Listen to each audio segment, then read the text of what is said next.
Сәлеметсіздер ме? Мен СДУ университетінің 2-ші курс студенті Серікбай Альмина. Бүгінгі тәрбие сағатының тақырыбы қоршаған ортаның ластануы және оның салдары. Жалпы тәрбие сағатының мақсаты оқушыларға экологиялық білім беру, қоршаған орта ластану түрлері туралы түсінік беру, ластанудың адам денсаулығына, табиғатқа және климатқа тигізетін зияндарын көрсету, оқушылардың экологиялық жауапкершілігін арттыру, қоршаған ортаға деген құрметті қалыптастыру, тәрбиелеу, экологиялық тәрбие арқылы табиғаттың құндылығын түсіндіру, яғни қаншалықты оның құнды екенін түсіну, табиғатқа қамқорлық жасауға баулу, табиғатты қорғаудың қажеттілігін түсіндіру. Кеттік, келесі сабақты бастамас бұрын қоршаған орта ұғымы туралы не білеміз деген сұраққа миға шабуыл ретінде кішкене ойланатын болсақ, қоршаған орта бұл адам өмір сүретін табиғи орта, яғни ол жерде ауа, су, топырақ, өсімдіктер мен жануарлар әлемі, адам мен табиғат арасындағы тығыз байланыс. Бірақ қазіргі таңда өндірістің дамуы, қалалардың өсуі, көлік құралдарының көбеюі қоршаған ортаның ластануына әкелуде. Бұл тек табиғатқа ғана емес, адам өміріне де қауіп төндірерлік жайт болып отыр. Келесі, қоршаған ортаның ластану түрлеріне тоқталатын болсақ, жалпы ластаудың екі түрі бар. Бірінші ол антропогендік факторлар арқылы, екіншісі табиғи жолмен табиғи апаттардың орын алуы арқылы қоршаған орта қазіргі таңда ластанып жатыр. Жаңағы сол антропогендік факторлардың ішіне тоқталатын болсақ, ол жерде ауаның ластануы, судың ластануы, топырақтың ластануы, және де осы қаланың ішіндегі шу, кептеліс, мазасыздық тудырып жатқандығы, ол бізде антропогендік факторлар, яғни адам өз қолымен жасап жатқан факторлар. Оның ішінде көліктің, яғни тым көп қозғалыс орын алуы, фабрика, зауыттардың түтінінің шығуы арқылы ауаның ластануы, суды ластап жатырмыз, мысалы үшін суға керек емес тұрмыстық қалдықтарды төгу арқылы, канализациялардың суға араласып кетуі арқылы, бұның барлығы, яғни айтқанда мысал ретінде, бұл антропогендік, яғни адам өз қолымен жасап жатқан факторлар. Келесі бізде фактор, ол табиғи факторлар, яғни табиғи апат орын алғандағы қоршаған ортаның ластануы. Ол мысалы үшін айтарлық торнадо, дауыл, найзағай, осындай табиғи құбылыстардың кесірінен қоршаған ортаның ластануы орын алады. Келесі, осы ластанудың салдары бізге тікелей адамның денсаулығына зиянын алып келеді. Яғни түптеп келгенде зардап шегетін осы адамдар, яғни ол біз. Одан кейін жануарлар мен өсімдіктердің жойылуы, жануарлар мен, яғни фауна мен флораның жойылуына алып келеді. Үшіншіден, ол біздің климаттың өзгеруі, озон қабатының жұқаруы. Климаттың өзгеруіне тағы бір мысал келтіре кетсем, қазіргі таңда ғаламдық жылыну орын алуда. Ол ненің кесірінен, яғни осы түптеп келгенде қоршаған ортаның ластануынан, мұздықтардың еруінен осы климатымыз өзгеріп, глобальное потепление болып жатыр. Келесі, ол бізде озон қабатының жұқаруы, яғни жаңада айта кеткендей ауаның ластануынан осы озон қабаты жұқаруы орын алуда. Ауаның ластануынан бұрын тағы да өзіміз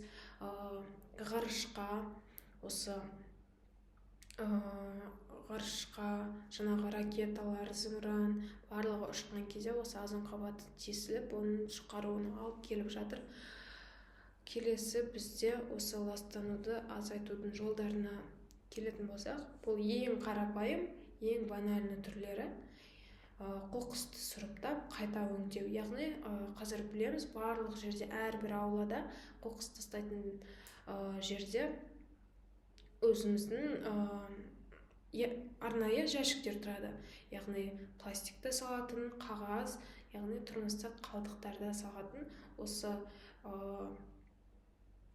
сұрыптап салу арқылы біз ластанудың жолдарын азайта алады екенбіз.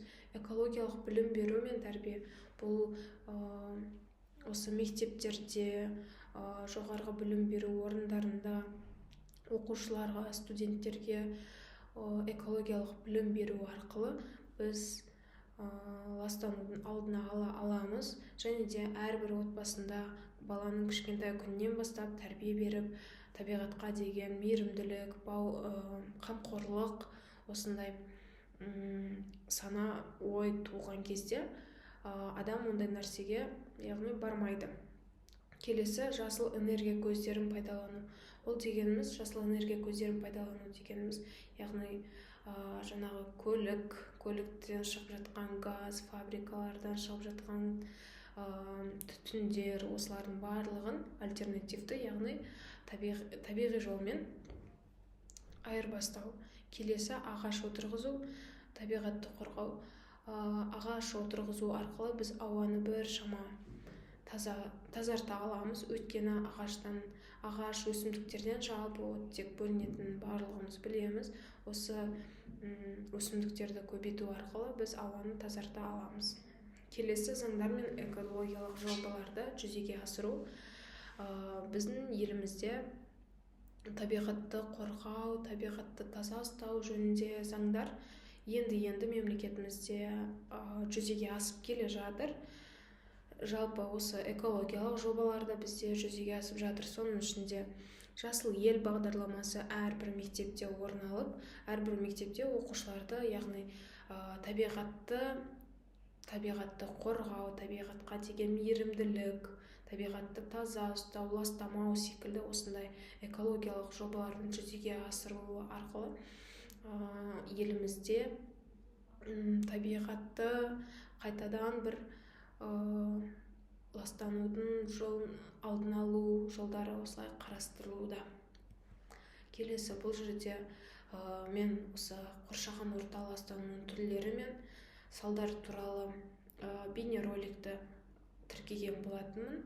Жалпы сабақтың соңында осы видео бейнероликті көрсететін боламын. Жалпы бұл бейнероликте бізде қоршаған ортаның ластануына әсер ететін 10 негізгі фактор көрсетілген болатын. Қорытындылай келе айтатын болсақ, қоршаған ортаның ластануы қазіргі қоғамның ең актуалды, өзекті мәселелерінің бірі болып тұр. Қоршаған ортаның ластануы бізде бірнеше этаптарға, бірнеше кезеңдерге бөлінеді. Соның ішінде ауа, су, топырақ ластануы, сондай-ақ жарықтың ластануы адам денсаулығына, экожүйеге және климаттың өзгеруіне барынша өзінің теріс әсерін тигізіп жатыр. Бұл проблемалардың шешімі тек қана мемлекет пен халықаралық ұйымдардың қолдауымен ғана шешіле қоймайды. Сонымен қатар ол әрбір адамның табиғатқа деген жанашырлығынан, табиғатқа деген мейірімділігінен, көзқарасынан оның пайда болады. Сөйтіп біртіндеп орын алатын жағдай. Қоршаған ортаны қорғау әрбіріміздің ол міндетіміз. Әрбір адам қоршаған ортаны мейірімділікпен қарап, оны қолдап, қорғап, аялап ұстау ол әрбір адамның парызы. Себебі ол табиғат деген өзіміздің ең бірінші тұрып жатқан ортамыз, қоршаған ортамыз. Қайда барсақ та ол табиғат өзімізге керек. Зияны тисе де, пайдасы тисе де, ол тек осы адамзатқа тиеді. Сондай-ақ біз табиғатты сақтау арқылы болашақ ұрпаққа, өзімізден кейінгі келе жатқан ұрпағымызға таза әрі сау ортаны қалдыруға мүмкіндігіміз бар, және де біз оған атсалысуымыз қажет. Қоршаған ортаның ластануын тоқтату ол адамзаттың ортақ міндеті. Ол үшін барлығымыз бірлесіп әрекеттесуіміз қажет. Жалпы осы назар салып тыңдағандарыңызға рахмет. Бүгінгі сабағым аяқталды.